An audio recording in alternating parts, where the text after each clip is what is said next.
आमदार अमोल मिटकरी आपल्या सोबत आहेत, त्यांच्याशी या ठिकाणी बातचीत करणार आहोत। मुळात मुद्दा आहे की तुम्ही कालपासून म्हणत आहात की इकडे शेतकऱ्यांचे असेल सर्वसामान्यांचे असेल प्रश्न उपस्थित होत नाहीये, प्रश्न उपस्थित केले जाते औरंगजेबाच्या कबरीचे। काल त्याच्यावरूनच नागपुरामध्ये मोठ्या प्रमाणात या ठिकाणी दंगल झाल्याचं पाहायला मिळालं। नेमका काय प्रकार आहे हा सगळ्या राज्यात सुरू आहे? मला सांगताना अत्यंत वाईट वाटतं। 3 आठवड्याचं 4 आठवड्याचं हे अधिवेशन असताना गेल्या 15 दिवसामध्ये कुठला मुद्दा आला नाही। मागच्या आठवड्यामध्ये तुम्ही बघितलं असेल, पहिल्या आठवड्याचं कामकाज तर फार कमी झालं। दुसऱ्या आठवड्यामध्ये कामकाज होणार तर अबू आझमींनी औरंगजेब काढला, दुसऱ्या दिवशी कामकाज होणार तर नितेश राणेंनी मग शिवाजी महाराजांनी त्यांचा इतिहास काढला आणि याच्यावरून लक्ष भरकटलं।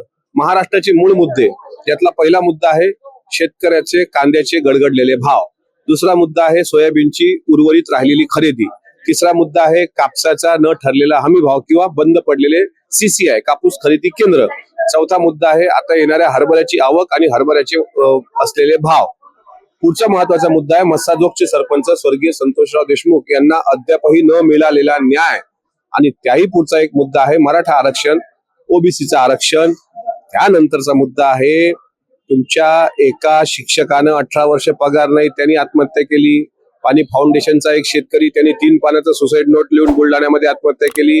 हे सर्व प्रश्न ऐरणीवर असताना मधात कुठेतरी औरंगजेबाची कबर काढणे आणि मूळ प्रश्नाला बगल देणे हे काही राजकीय षड्यंत्र असू शकतं।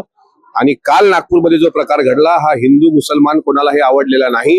या देशात दोन्ही लोक सुरुवातपासून खूप प्रेमानं जगत आलेले आहेत आणि आपली जुनी गाणी जर काढली तुम्ही कि तू हिंदू बनेगा ना मुसलमान बनेगा, इंसान की औलाद है इंसान बनेगा, किंवा सारे जहां से अच्छा हिंदुस्तान हमारा, हम बुलबुल है इसकी गुलसिता हमारा।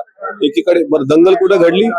ज्या नागपुरामध्ये डॉक्टर बाबासाहेब आंबेडकरांनी दीक्षा दिली लाखो अनुयायांना, ज्या बाबासाहेब आंबेडकरांनी भारताचं संविधान लिहिलं आणि त्या संविधानामध्ये त्यांनी सांगितलं की आम्ही भारताचे लोक, भारताचे एक सार्वभौम समाजवादी धर्मनिरपेक्ष लोकशाही गणराज्य घडविण्याचा व त्याच्या प्रत्येक नागरिकास सामाजिक, आर्थिक व राजनीतिक न्याय ह्या सर्व गोष्टीचा परिपाक असलेलं संविधान दिलं।